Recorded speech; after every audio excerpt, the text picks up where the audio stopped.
Saudara-saudari yang terkasih, Ibu Bapak, para Romo, Bruder dan Suster yang dikasihi Tuhan, selamat Hari Raya Paskah.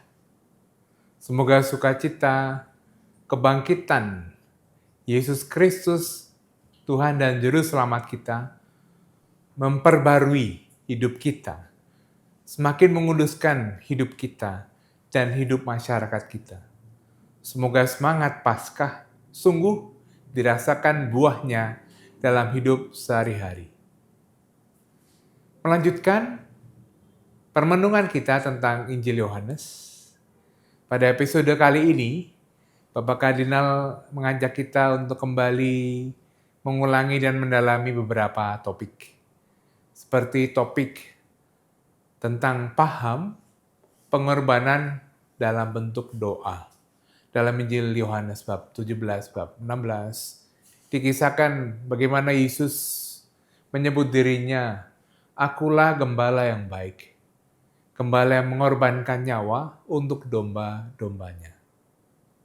Gagasan paham pengorbanan dalam bentuk doa.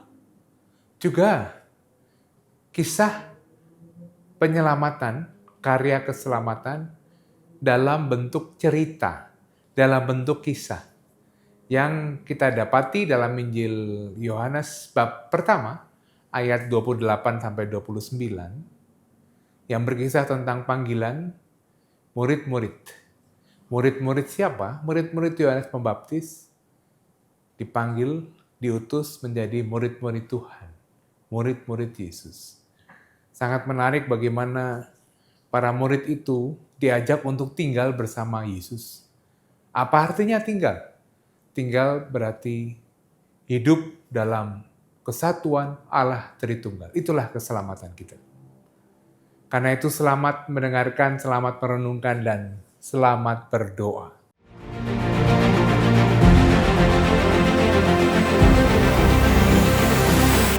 Saudari-saudaraku yang terkasih, kita masih mau melanjutkan mengulang-ulang lagi percakapan kita mengenai doa di dalam Injil Yohanes, khususnya bab 17. Itulah caranya penulis Injil Yohanes mengajak kita semua, pembacanya, untuk terus mengulang, sehingga kita tidak hanya tahu mengenai apa yang mau dia sampaikan, tetapi juga kalau boleh mengalami keselamatan atau pengalaman keselamatan yang ia alami secara mistik untuk ditularkan kepada kita dengan membaca Injil Yohanes itu. Dalam percakapan kita yang terakhir, sekali lagi diulang, ada dua bagian berdasarkan Injil Yohanes bab 17. Yang sudah kita ulang berkali-kali adalah faham keselamatan di dalam Injil Yohanes. Keselamatan itu berarti hidup bersama, masuk di dalam persekutuan sempurna, persekutuan kasih Bapa, Putra, dan Roh Kudus.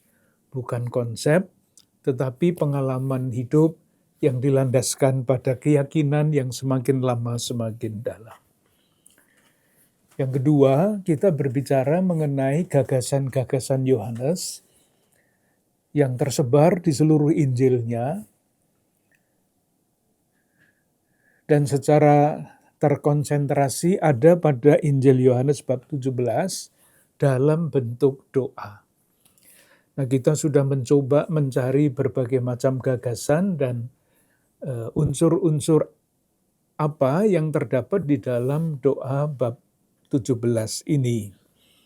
Yang terakhir yang sudah kita bicarakan dalam percakapan yang lalu adalah gagasan pengudusan, gagasannya pengudusan, tetapi dalam bentuk doa di dalam Injil Yohanes, disampaikan dalam bentuk doa. Teks yang kita kutip adalah bab 17, ayat 17 dan 19. Rumusannya sangat sederhana, jelas. Aku menguduskan diriku bagi mereka supaya mereka pun dikuduskan dalam kebenaran. Arti pokok yang sudah kita coba tarik dari gagasan itu adalah menguduskan berarti membawa keluar dari penggunaan profan. Kalau Yesus mengatakan, "Aku menguduskan diriku bagi mereka," dan kemudian agar mereka dikuduskan khususnya, yaitu maksudnya yaitu murid-muridnya itu ditarik keluar dari pengaruh kegelapan. Pertanyaan yang muncul adalah siapa yang mengerjakan pengudusan itu? Jawabannya Roh Kudus. Nah, lalu kita dibuat kadang-kadang bertanya-tanya, Roh Kudus itu di dalam Injil Yohanes sering disebut dengan berbagai macam sebutan. Kita sudah melihat pada bab 14 ayat 16 sampai 17, 14, 16 sampai 17, ia menggunakan kata penolong dan roh kebenaran. Saya baca bab 14 ayat 16 sampai 17. Aku akan minta kepada Bapa dan ia akan memberikan kepadamu seorang penolong yang lain, yaitu roh kebenaran. Pada ayat 16. Pada ayat 26 bab yang sama digunakan kata yang berbeda, yaitu roh penghibur dan roh kudus. Bab 14 ayat 26. Dikatakan begini, tetapi penghibur yaitu roh kudus, penghibur dan roh kudus. Bab 15 ayat 26 dipakai lagi penghibur dan roh kebenaran. Jadi siapakah yang disebut roh kudus itu? Disebut dengan istilah roh kudus, roh kebenaran, penolong, penghibur. Nah, dua sebutan yang terakhir ini, penolong dan penghibur, di dalam bahasa aslinya sama, parakletos.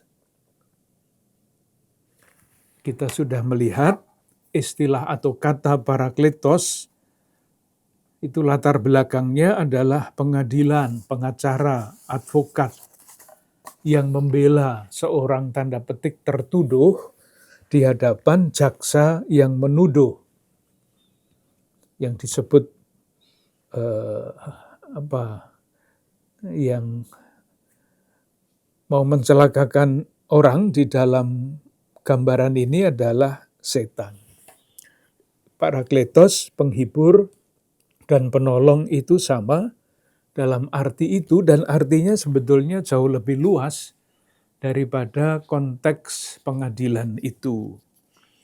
Kita dulu ingin melihat teks yang lain di dalam tulisan di luar Injil Yohanes. Saya tunjukkan Kisah Para Rasul bab 2 ayat 40. Kisah Para Rasul bab 2 ayat 40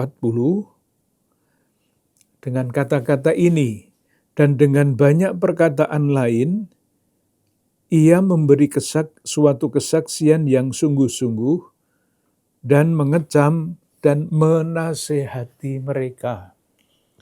Kata menasehati sama dengan kata yang tadi parakletos, menolong dan menghibur. Atau 1 Korintus bab 14 ayat 3. Itu kata yang sama, akar katanya sama. 1 Korintus bab 14 ayat 3. Baik, kita lihat sebentar. 1 Korintus bab 14 ayat 3 bunyinya begini, tetapi siapa yang bernubuat, ia berkata-kata kepada manusia, ia membangun, nah ini kata ini, menasehati dan menghibur. Ini adalah peranan parakletos, roh penghibur, roh penolong tadi. Kita sampai di situ dalam percakapan kita yang terakhir. Sekarang kita masuk gagasan yang berikutnya, yaitu faham korban, pengorbanan, yang dirumuskan dalam bentuk doa, yang terumus dalam bentuk doa pada Yohanes bab 17. Langkah yang mau kita tempuh sama di dalam Injil Yohanes seperti apa, lalu di dalam bab-bab yang lain seperti apa. Kalau kita menggunakan kata gagasan pengorbanan di dalam Injil Yohanes, pengorbanan itu akhirnya sama, isinya sama, intinya sama, dengan kata menguduskan dan memuliakan. Mengorbankan, menguduskan, memuliakan, itu pada dasarnya intinya sama. Kesamaannya atau yang mengikat ketiga kata itu sehingga menjadi sama itu apa? Jawabannya adalah saat. Saat artinya ketika Yesus memberikan seluruh hidupnya disalib. Itulah saat. Ketika tiba saatnya. Itu artinya ketika Yesus sengsara, wafat, dan kemudian bangkit. Itulah saat. Pada saat seperti itulah terjadi pengorbanan, Yesus dikorbankan di salib, terjadi pengudusan, Yesus keluar dari dunia ini kembali kepada kemuliaan, dan Yesus dimuliakan. Semuanya terikat dengan kata saat. Nah, sekarang kita lihat teksnya. Dari mana atau atas dasar teks mana kita bisa berbicara mengenai gagasan kurban di dalam Injil Yohanes, di dalam Yohanes bab 17. Teks yang kita pakai sama, yaitu bab 17, hanya nanti referensinya atau pendukungnya di dalam bab-bab yang lain itu berbeda. Sekarang kita lihat kembali bab 17 ayat 19 yang baru saja kita baca. Dan aku menguduskan diriku bagi mereka. Aku, Yesus, menguduskan diriku bagi mereka. Ini kalau kita baca dan kata menguduskan itu kita ganti, menjadi lebih mudah ditangkap. Kalau Yesus mengatakan, aku menguduskan diriku bagi mereka, itu kan, apalagi kalau kita menggunakan Kamus Besar Bahasa Indonesia, menguduskan itu artinya apa? Lalu susah. Tetapi kalau kita baca, aku mengorbankan diriku bagi mereka. Lalu supaya mereka pun dikuduskan dalam kebenaran. Supaya ini adalah buah dari pengorbanan Yesus, pengudusan diri Yesus. Dan sekali lagi itu semua terjadi pada saat. Kata saat yang penuh makna di dalam Injil Yohanes yang sudah berulang kali kita bicarakan. Jadi sekali lagi bab 17 ayat 19 yang kita pakai sebagai titik tolak ciri gagasan pengorbanan dalam bentuk doa, ya di sini ini, aku menguduskan diriku bagi mereka. Kata menguduskan kita ganti dengan pengertian yang ada di balik kata kudus itu, aku mengorbankan diriku bagi mereka. Nah lalu supaya mereka pun dikuduskan. Tidak dikorbankan artinya memang dikuduskan dalam kebenaran, dimuliakan di dalam kebenaran. Buah dari pengorbanan Yesus adalah pemuliaan, pengudusan bagi para murid dalam kebenaran. Itu teks kita ambil satu saja yang tadi bab 17 ayat 19. Nah, apakah ada ayat-ayat pendukung yang dapat mendukung gagasan seperti itu? Kita coba saja lihat ayat-ayat berikut ini. Kita hanya melihat ayat, dan mencoba memahaminya dalam terang itu tadi. Menguduskan berarti mengorbankan. Bab 6 ayat 51. Bab 6 ayat 51. Bunyinya begini. Akulah roti hidup yang telah turun dari surga. Nah, sekarang, jikalau seorang makan dari roti ini, ia akan hidup selama-lamanya. Dan roti yang kuberikan itu ialah dagingku yang akan kuberikan untuk hidup dunia. Inilah pengorbanan Yesus, memberikan hidupnya sebagai roti untuk kehidupan dunia. Saya kira membaca begitu saja sudah jelas maksudnya. Ini bicara tentang saat. Bicara tentang Yesus yang mengorbankan dirinya di salib. Bab 10. Yohanes bab 10. Ayat 14 dan 15. 10. Bab 10, 14, 15.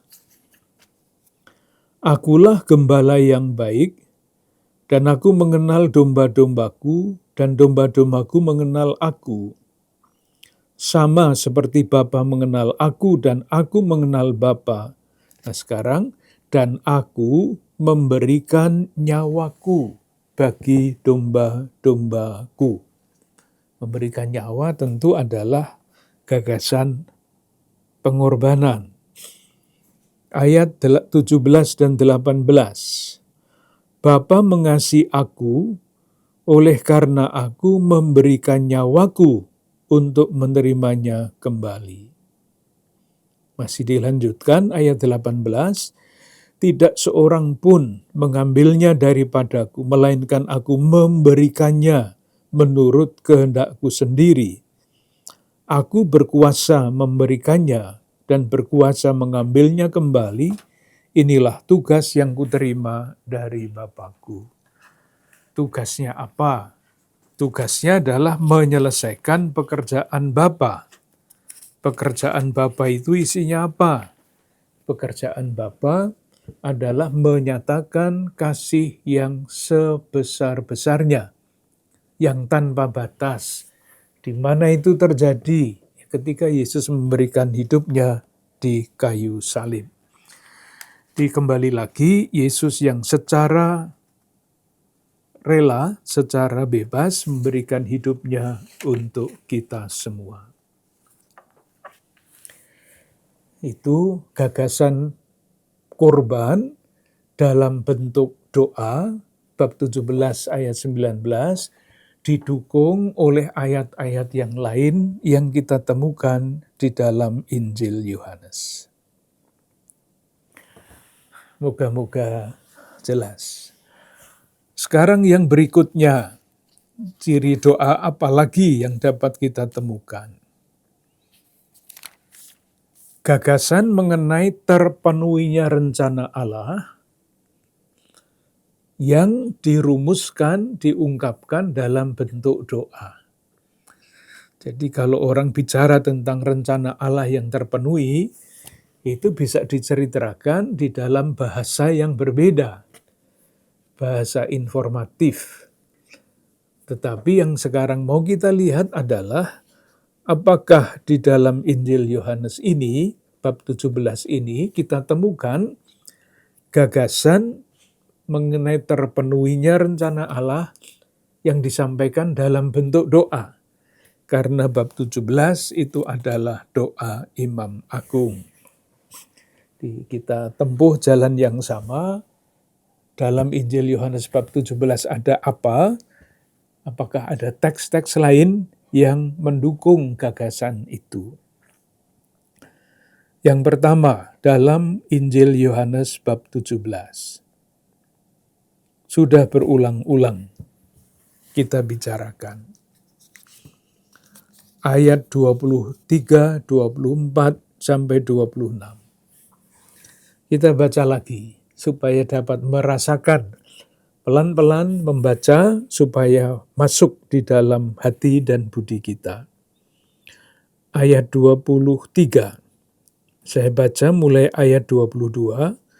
Dan aku telah memberikan kepada mereka kemuliaan yang kau berikan kepadaku, supaya mereka menjadi satu, sama seperti kita adalah satu. Coba kita ulang lagi kalimatnya, bunyinya, dan aku telah memberikan kepada mereka kemuliaan. Mereka itu murid-murid yang kau berikan kepadaku. Jadi keselamatan itu adalah anugerah Allah, pemberian yang sudah diberikan kepada Yesus, dan sekarang oleh Yesus diberikan kepada murid-muridnya. Isinya apa? Supaya mereka menjadi satu, sama seperti kita adalah satu. Lalu ayat 23, aku di dalam mereka, aku di dalam mereka, dan engkau di dalam aku. Aku di dalam mereka, dan engkau di dalam aku. Jadi Bapa dan Anak ada di dalam diri para murid, supaya mereka menjadi sempurna, menjadi satu. Agar dunia tahu bahwa engkau yang telah mengutus aku, dan bahwa engkau mengasihi mereka sama seperti engkau mengasihi aku. Jadi sejarah keselamatan, kembali lagi, intinya karya keselamatan Allah adalah seperti ini. Masuk di dalam persekutuan sempurna kasih Tritunggal yang Maha Kudus. Masih kita baca ayat 24. Ya Bapa, aku mau supaya dimanapun aku berada, mereka juga berada bersama-sama dengan aku. Lah di mana itu? Ya di dalam Bapa tentu saja, tidak di tempat yang lain. Mereka yang telah Engkau berikan kepadaku, agar mereka memandang kemuliaanku yang telah Engkau berikan kepadaku, sebab Engkau telah mengasihi aku sebelum dunia dijadikan. Jadi permohonannya adalah, aku mau supaya dimanapun aku berada, mereka juga berada bersama-sama dengan aku. Pertanyaannya, di mana Yesus? Ya di dalam Bapa. Maka keselamatan itu adalah murid-murid di dalam Yesus, Yesus di dalam Bapa, di dalam kesatuan yang sempurna. Manusia disatukan, dimasukkan ke dalam kehidupan sempurna kasih Tritunggal Maha Kudus. Ayat 26, dan aku telah memberitahukan namamu kepada mereka, dan aku akan memberitahukannya, supaya kasih yang kau berikan kepadaku ada di dalam mereka, dan aku di dalam mereka. Jadi diulang-ulang begitu terus, sampai kita merasakan bahwa kita ini memang diselamatkan, dan keselamatan berarti hidup di dalam kesatuan Tritunggal yang Maha Kudus. Nah, hidup di dalam kesatuan Tritunggal yang Maha Kudus, itu bisa kita alami sekarang ini dan akan terus diwartakan.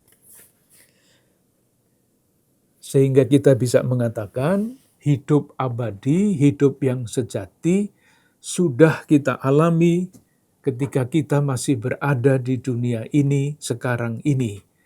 Dalam bentuk yang mana? Yaitu kalau kita bersatu, karena yang mempersatukan kita bukan partai, bukan ideologi, bukan kepentingan bersama. Yang mempersatukan kita, yang sejati adalah Allah sendiri. Bahwa ada gagasan, ada cita-cita mempersatukan, itu adalah buah dari karya Allah yang memang mempersatukan kita. Yang paling jelas kalau kita bicara tentang kesatuan anak dan bapa, itu bab 10 ayat 30 yang sudah kita ulang-ulang juga. Aku dan Bapa adalah satu. Atau di dalam bab 17, kalau kita bertemu dengan kata kita, itu bahasa manusia untuk mengungkapkan kasih sempurna. Bab 17 ayat 11 misalnya, supaya mereka menjadi satu sama seperti kita, ayat 11. Demikian juga ayat 22. Sekarang kita lihat teks-teks lain yang ada di dalam Injil Yohanes yang mengungkapkan terpenuhinya rencana Allah itu. Kita lihat beberapa ayat berikut ini. Kita mulai dulu dengan rumusan yang sangat singkat, tetapi mencakup segala sesuatu tentang keselamatan. Bab 3 Injil Yohanes ayat 16.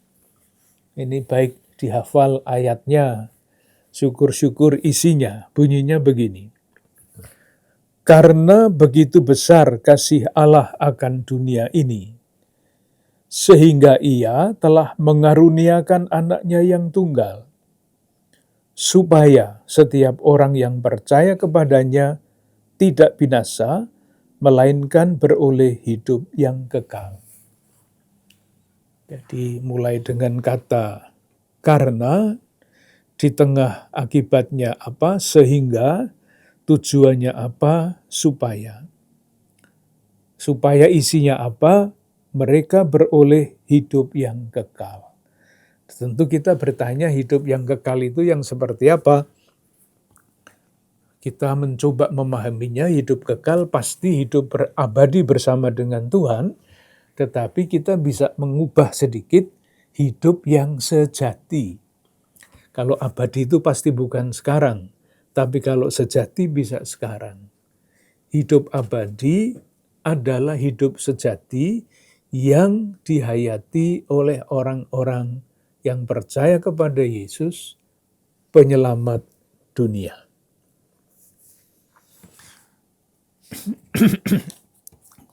Bab 6 ayat 39. Jadi kita sekarang cari ayat-ayat dalam Injil Yohanes yang berbicara tentang karya keselamatan Allah. Bab 6 ayat 39.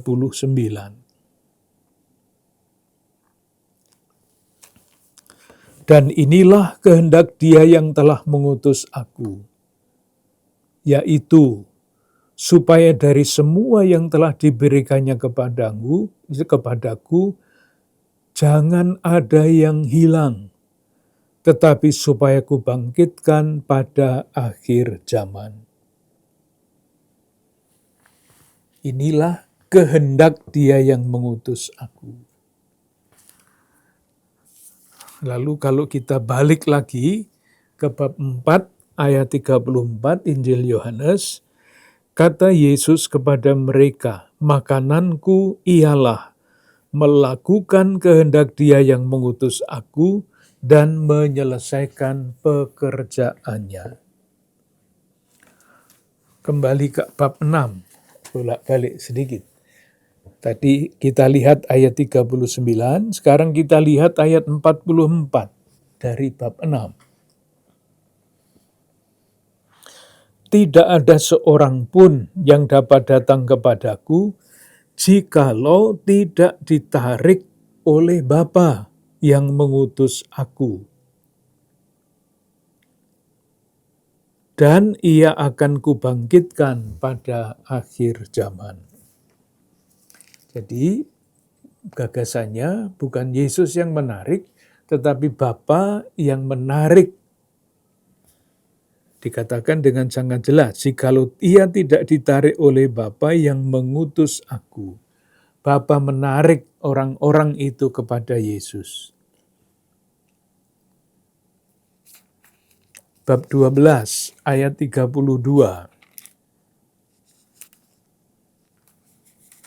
Bab 12 ayat 32.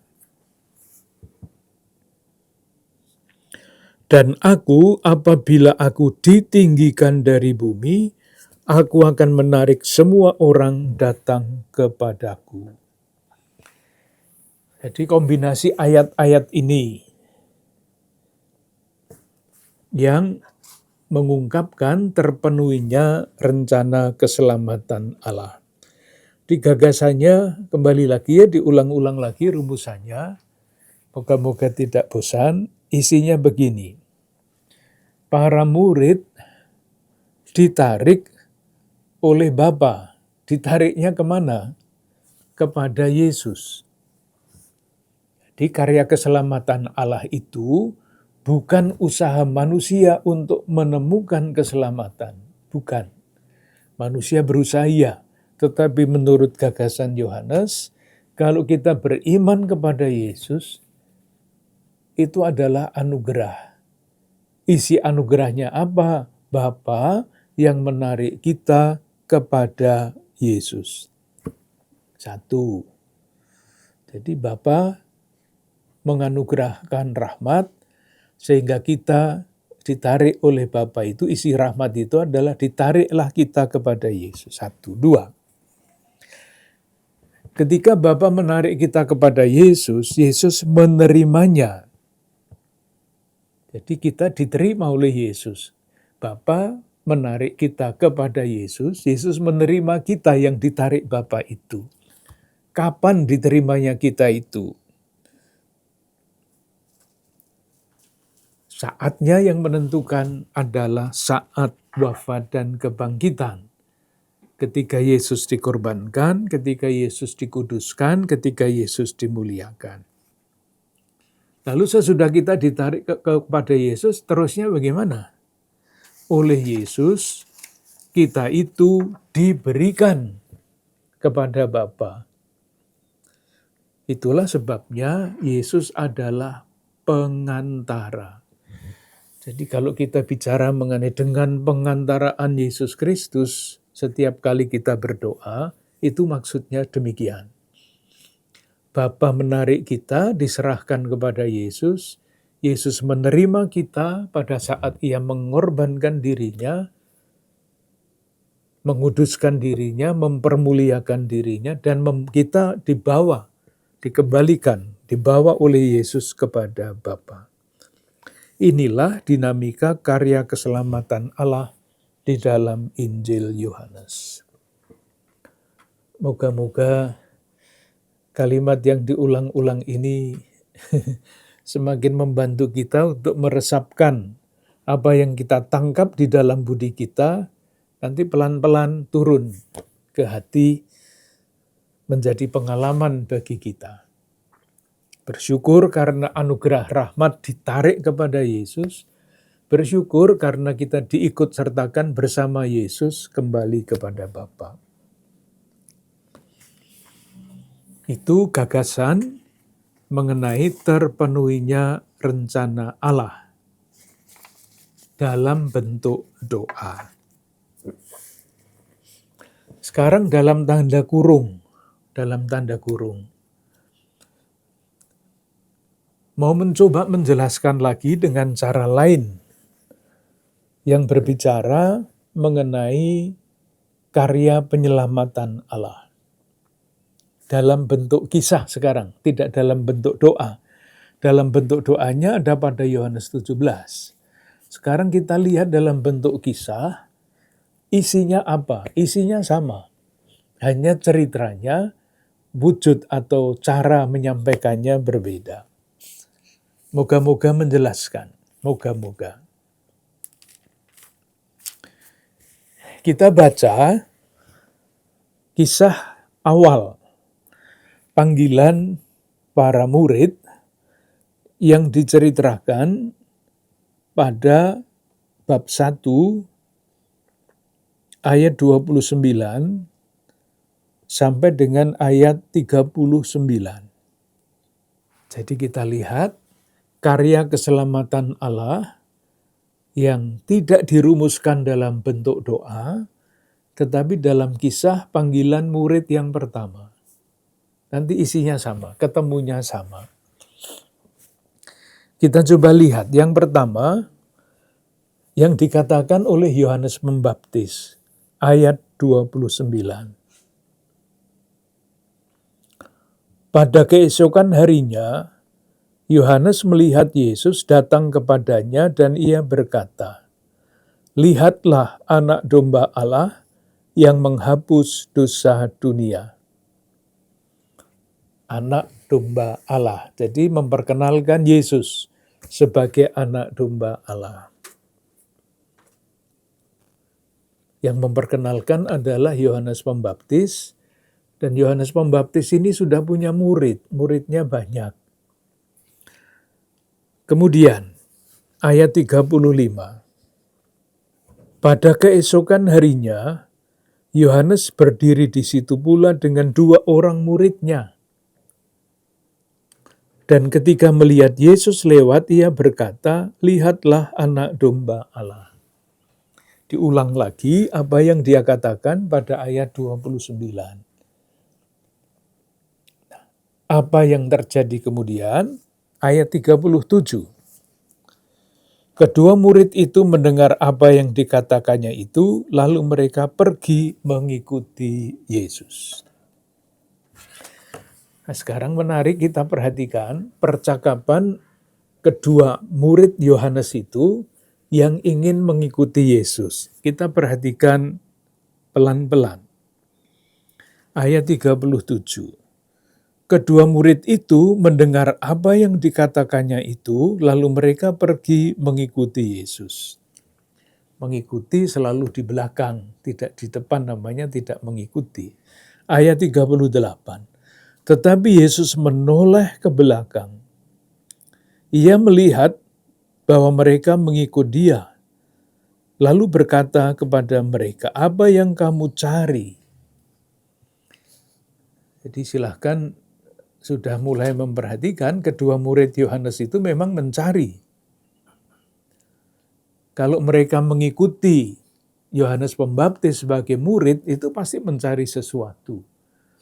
Sama kalau kita mencari ilmu, ya pergi ke sekolah. Kalau kita mencari kebijaksanaan, ya cari di tempat para guru rohani tinggal. Apa yang kamu cari? Jadi ini bukan orang-orang yang cuek bebek, pokoknya asal hidup, enggak.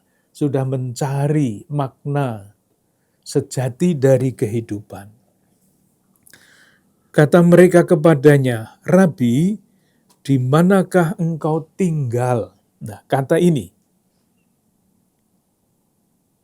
di manakah engkau tinggal? Kita perhatikan ya, kata tinggal itu, pertanyaan para murid, kedua murid adalah, di manakah engkau tinggal? Ia berkata kepada mereka, "Marilah kamu akan melihatnya." Mereka pun datang dan melihat di mana ia tinggal. Kedua kata, dua kali kata dipakai. Dan hari itu mereka tinggal bersama-sama dengan dia. Jadi, apa yang kamu cari? Dijawab, di mana guru tinggal? Lalu lanjutnya, mereka pun datang melihat di mana ia tinggal. Dan mereka tinggal bersama-sama dengan dia. Kata tinggal dalam hal ini mempunyai makna double. Seperti biasa, salib itu adalah kematian, tetapi bagi Yesus itu adalah kemuliaan. Sama, tinggal itu bisa berarti secara geografis alamatnya di mana. Tetapi tinggal, nanti akan kita lihat di dalam teks-teks yang lain dalam Injil Yohanes, bahwa tinggal itu artinya bukan hanya geografis, tetapi justru itulah inti dari keselamatan.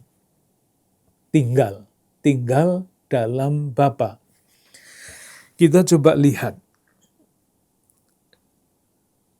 dengan meneliti, melihat teks-teks lain di dalam Injil Yohanes, di mana kita menemukan kata tinggal itu. Bab 1 ayat 32.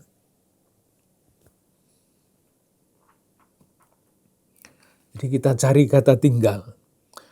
Dan Yohanes memberi kesaksian katanya, "Aku telah melihat Roh turun dari langit seperti merpati, ia tinggal di atasnya."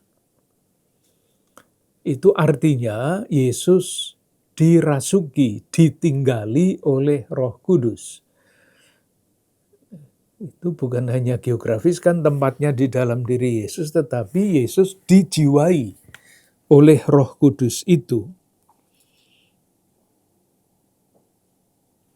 Ayat 33, "Dan aku pun tidak mengenalnya, tetapi Dia yang mengutus aku untuk membaptis dengan air telah berfirman kepadaku, jikalau engkau melihat Roh Kudus turun ke atas seseorang dan tinggal di atasnya." Tinggal, bersemayam, dan tentu saja hidup di dalam diri Yesus. Bab 14. Jadi kita lihat ayat-ayat saja. Bab 14, ayat 10. Bab 14, ayat 10. "Tidak percayakah engkau bahwa aku di dalam Bapa dan Bapa di dalam aku?" Ini kan artinya praktis sama dengan tinggal. Kalau saya baca dengan cara lain, tidak percayakah engkau bahwa aku tinggal di dalam Bapa dan Bapa tinggal di dalam aku.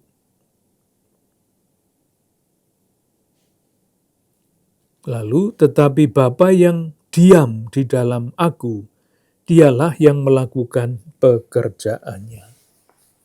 Diam, tinggal. Ayat 17.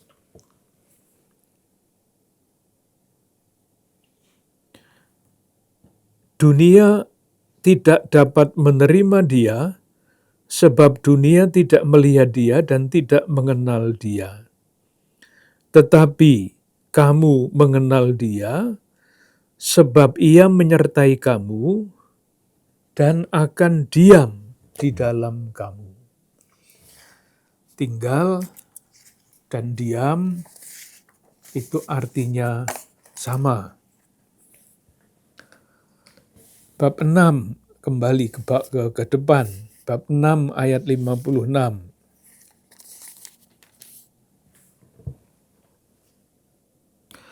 "Barang siapa makan dagingku dan minum darahku, ia tinggal di dalam aku dan aku di dalam dia." Tinggal lagi. Bab 15 ayat 4. "Tinggallah di dalam aku, tinggallah di dalam aku, dan aku di dalam kamu. Sama seperti ranting tidak dapat berbuah dari dirinya sendiri, kalau ia tidak tinggal pada pokok anggur, demikian juga kamu tidak berbuah, jikalau kamu tidak tinggal di dalam aku." Jadi moga-moga semakin kita sadari kata-kata khusus di dalam Injil Yohanes itu mempunyai peranan yang sangat penting untuk menyampaikan gagasan dan pesannya. Yang paling jelas adalah saat, sudah itu sangat penting di dalam Injil Yohanes, dan sekarang kita melihat kata tinggal. Nah, kalau demikian, lalu kira-kira tinggal itu artinya apa? Jadi kita sedang berbicara mengenai selesainya atau gagasan tentang karya keselamatan Allah yang termuat di dalam kata tinggal. Di dalam bentuk yang bukan doa, yang dalam bentuk doa ada pada Injil Yohanes bab 17, yang dalam bentuk bukan doa kita temukan di dalam kisah panggilan murid pertama dan di dalam teks-teks lain yang mendukung gagasan ini. Dengan demikian kita melihat kuncinya adalah bab 17 ayat 23 sampai 26. Dengan demikian tinggal itu berarti karya keselamatan Allah itu apa? Persekutuan sempurna semua orang dengan Bapa melalui Yesus berkat Roh Kudus. Moga-moga tidak terlalu membingungkan. Yang berikutnya, yang terakhir mungkin ya. Yang nomor 9 itu ciri gagasan Yohanes yang tersembunyi di dalam bentuk doa. Yaitu doa untuk kemuliaan. Doa untuk kemuliaan. Atau kata lain, gagasan kemuliaan itu apa? Yang disampaikan kepada kita oleh Yohanes dalam bentuk doa. Kembali kita membuat langkah 2 yang sama. Gagasan kemuliaan di dalam bab 17. Kita lihat bab 17 ayat 5. Oleh sebab itu ya Bapa, permuliakanlah aku padamu sendiri dengan kemuliaan yang kumiliki di hadirat-Mu sebelum dunia ada. Ayat 4. Aku telah mempermuliakan Engkau di bumi dengan jalan menyelesaikan pekerjaan yang Kau berikan kepadaku untuk melakukannya. Nih bab 17 ayat 4 bisa langsung kita hubungkan dengan bab 4 ayat 34. Makananku adalah menyelesaikan pekerjaan Bapa. Ayat 1 bab 17. Bapa telah tiba saatnya permuliakanlah anakmu, supaya anakmu mempermuliakan engkau. Ayat 24 bab 17, jadi kembali lagi terus ini ayat-ayat ini.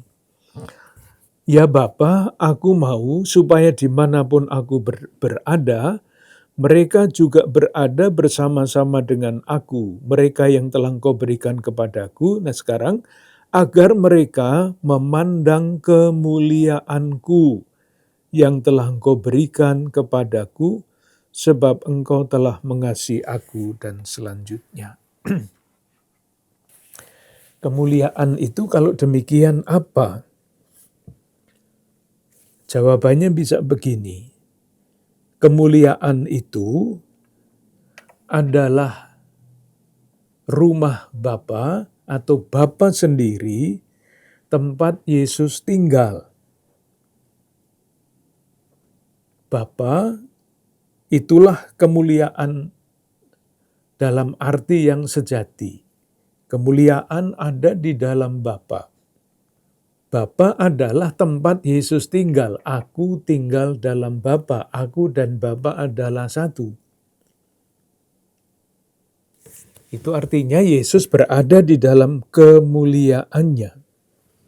Lalu sesudah Yesus dan Bapa, terusnya bagaimana? Nah, coba kita cari di tempat lain.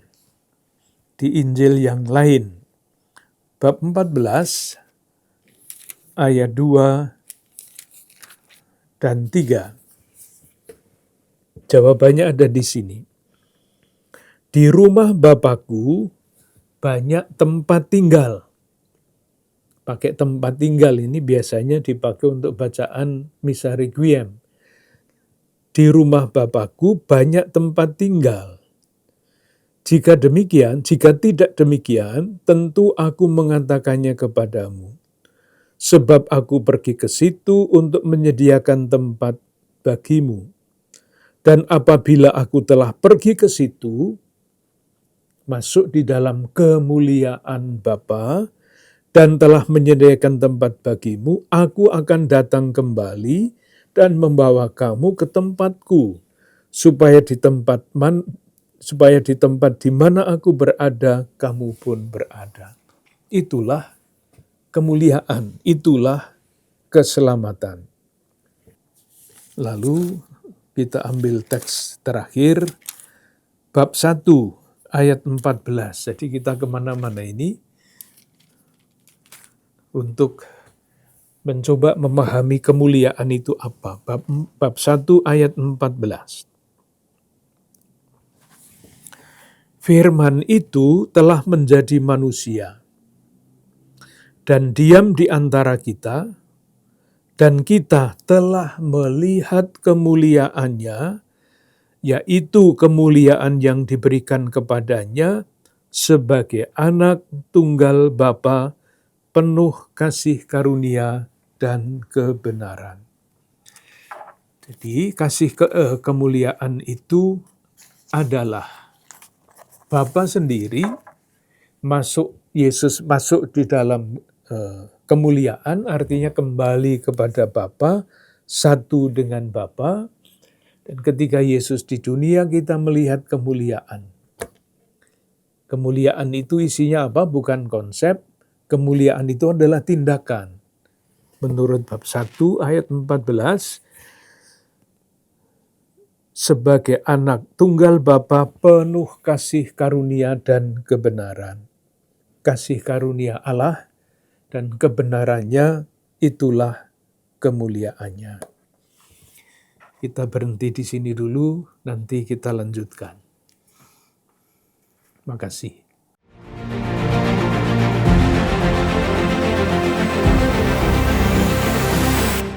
Saudara-saudari yang terkasih, episode ini sungguh menarik dan mendalam sampai pada pembahasan tentang doa untuk kemuliaan.